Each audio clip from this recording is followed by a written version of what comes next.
Christians around the world are under attack. 1/3 of the world faces religious oppression, and an overwhelming 80% of the oppressed are Christian.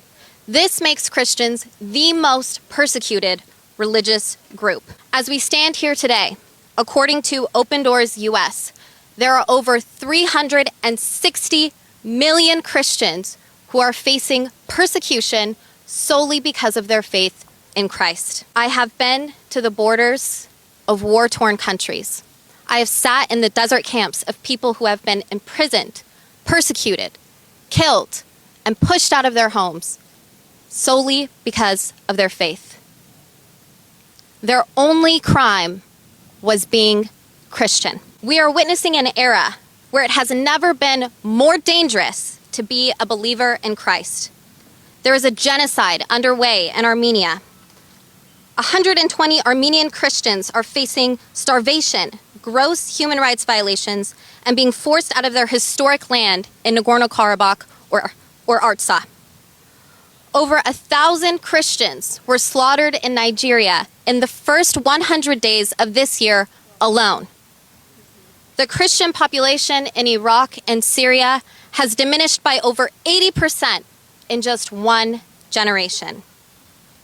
Christians around the world face imprisonment, loss of their businesses, torture, and even death solely because of their faith in Christ. These Christians around the world have a question. Who will be their voice?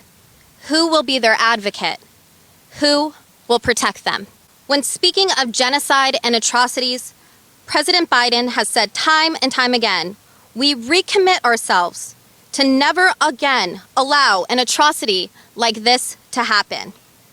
We are asking President Biden and his administration, where are you now?